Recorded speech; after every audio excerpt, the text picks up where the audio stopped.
नमस्कार, मैं डॉक्टर नीरज दाबके नागपुर में रेडियोलॉजी की प्रैक्टिस करता हूँ। जैसे कि आपको पता है, हम सभी लोग कोविड की थर्ड वेव फेस कर रहे हैं, जो कि ओमिक्रॉन का कहा जाता है। तो इसमें यह जानना ज़रूरी है कि रेडियोलॉजिकल इन्वेस्टिगेशन के बारे में पेशेंट का क्या इन्फॉर्मेशन चाहिए पेशेंट को।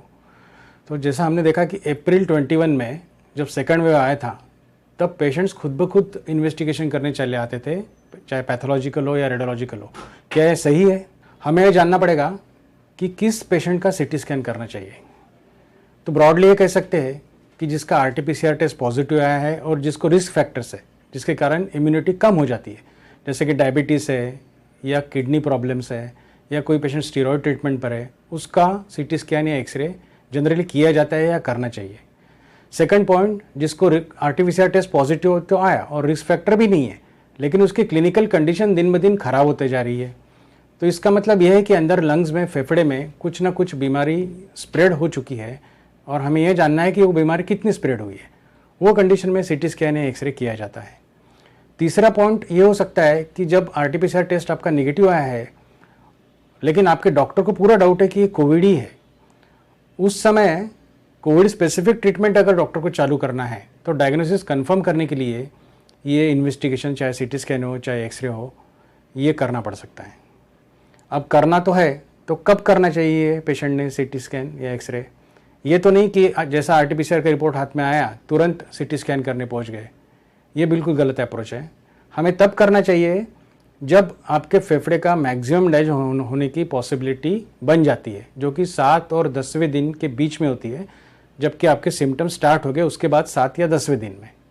तो उस पीरियड में अगर सीटी स्कैन करेंगे तो मैक्सिमम डैमेज क्या हो सकता है लंग्स का, वो अपन कैच कर सकेंगे और एकदम परफेक्ट डायग्नोसिस पेशेंट का हो जाएगा।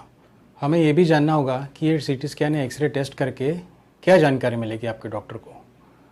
तो ऐसा है कि इसमें सीटी स्कैन जो इवोल्यूशन होता है, उसमें एक स्कोरिंग सिस्टम होता है, जिसे कि सीटी स्कोर कहते हैं, और मार्क्स दिए जाते हैं 0 से लेके 25 तक। और जितने ज़्यादा मार्क है उतना लंग डैमेज ज़्यादा है, और अगर कम मार्क है तो लंग डैमेज कम है। इसमें ये वाइटल इन्फॉर्मेशन मिल सकती है कि अगर मार्क्स कम है, स्कोरिंग कम आया है, तो उसका मामूली सपोर्टिव ट्रीटमेंट से वो पेशेंट ठीक हो जाएगा। और अगर स्कोर इनकेस ज़्यादा आता है तो डिफरेंट अप्रोच से उसका ट्रीटमेंट लगेगा।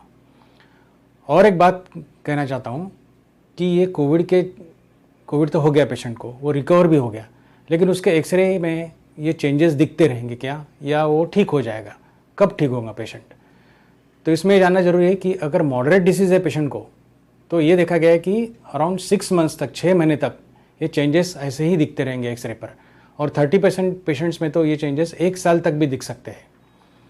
और अगर आप पूछेंगे कि क्या अगले 2 साल में और 5 साल बाद भी ये दिखेंगे, तो ये आज कहना इम्पॉसिबल है किसी के भी लिए, क्योंकि ये डिसीज स्टार्ट होके ही केवल 2 साल हो चुके हैं।